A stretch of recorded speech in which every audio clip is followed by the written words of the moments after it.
Has been lifted. Here is what his owner had to say about his quarterback. Robert Kraft said this: "As I said during this process and throughout his Patriots career, Tom Brady is a classy person of the highest integrity.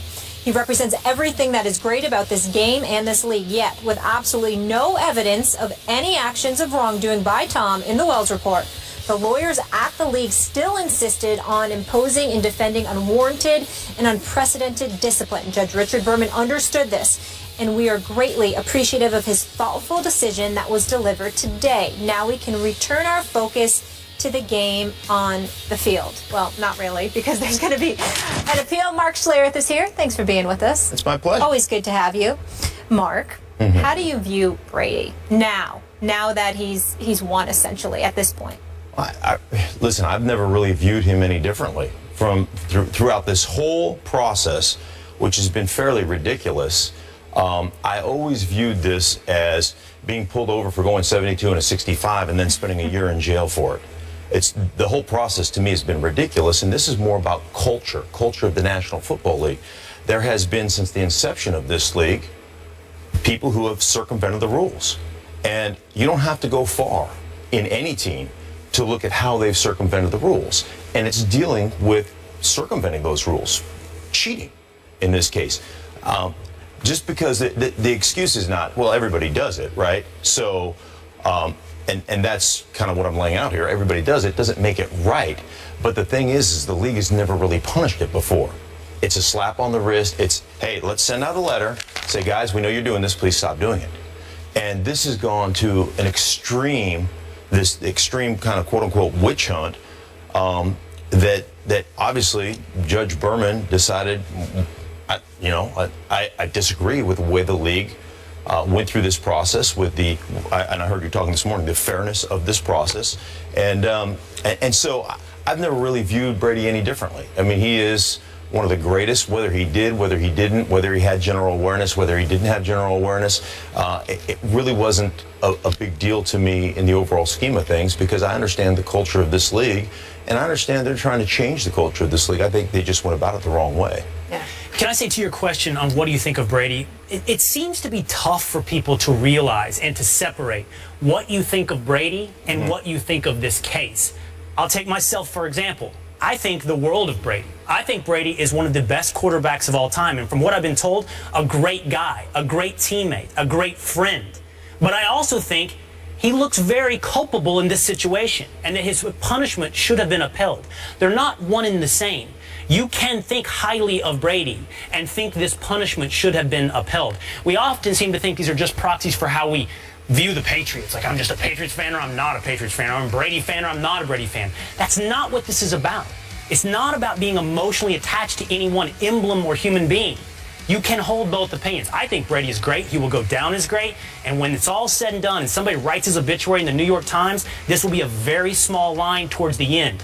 Possibly non-existent. Of course, emotional attachment to a team or an emblem is actually what fuels sports. So for most fans to detach emotionally from their player isn't possible, right? So for a lot of fans, how you feel about whether due process was served is actually completely tied up in whether or not you like Tom Brady. Right. For me, I am not a Patriots fan, and I feel the exact same way about Tom Brady today that I felt 2 years ago. And Mark, you made the analogy of like going 72 and a 65. The way I felt about this whole thing was like you're playing pickup basketball and all of a sudden somebody calls travel. You don't call travel and pick up basketball. And then all of a sudden you're like, hey, that's a travel. Like, oh, we're calling that now? We're calling all travels now? So for Tom Brady, I always felt like he kind of got caught in this situation where he's playing a game one way and all of a sudden the league and everybody around him is like, we're calling that. And you didn't know that that was going to be called. Right. And I think Judge Berman pointed out in this in his 40-page document the notice general awareness. No notice of a 4-game suspension for general awareness of what's going on here, for general awareness of the quote-unquote violation.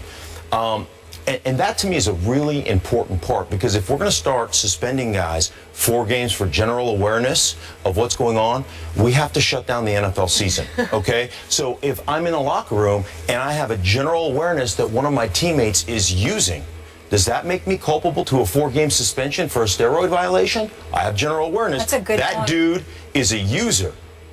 And now all of a sudden I can be suspended for that. The hypocrisy of the league, and the problem with this is there's so much hypocrisy, and I think that's where everybody's looking at the league right now as being besmirched. So I can go into, you want to talk about as an offensive player and playing in this league for 12 years, I guess enhancement or unfair advantages. Let's call it unfair advantages, the deflated ball. This year, the Atlanta Falcons and Rich McKay, who is the president, CEO of the Atlanta Falcons, it was found that they were pumping crowd noise into their stadium. Okay, now that is far more an egregious violation and an advantage than some deflated footballs or potentially deflated footballs. Being an offensive player coming out of the end zone, you know, in Atlanta or in New Orleans, if they're pumping crowd noise in, impossible to hear the snap count. The one advantage I have is snap count. When coming out of the end zone, they're on turf with trained pass rushers. That's a huge advantage. Rich McKay is the head of the competition committee. I believe their violation. Yep. Yes, their violation was, I think it was $350,000 and maybe a 5th-round draft choice for doing that, which to me is far more egregious. That was the violation. He spent what, a month, 6 weeks suspended, and now he's back as the head of the competition committee. When you're doing that, so that's the problem, the public relations problem the NFL is facing right now. A couple quick points. You're 100% right about the general awareness. If you are culpable for what you might or might not know going on around you, you'd empty out not just the league, but massive amounts of society would also be in trouble. Right. But the NFL did make the point in other places that they thought Tom Brady was not just generally aware, but participated in a scheme to deflate the balls. They made some mistakes when they limited their language to general awareness in certain areas. So I think they were alleging more than just general awareness. And real quick, on this idea that it's called in the middle of a game. If Tom Brady's culpable, and the notice requirement sort of hinges on that, right? Were you unnoticed this was wrong? He was never under any impression that this was okay to do. It was never under any impression that this wouldn't be called. That's why the analogy is to a travel in a pickup basketball game. You don't call travels in a pickup basketball game. Do we all know that sometimes when you take an extra step, it's technically a rules violation?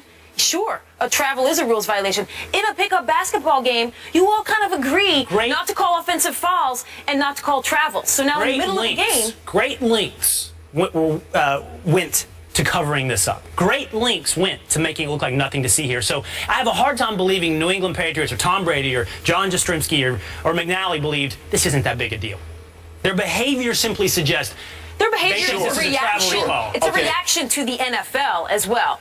Because deflating, I mean, correct me if I'm wrong, but the infraction of deflating footballs in the NFL, on par with a lot of other sort of like small-time cheating, is not unheard of on a game-by-game basis. I don't know about the deflation of footballs, but I do know there is a lot of cheating that goes on in this league, and there always has been.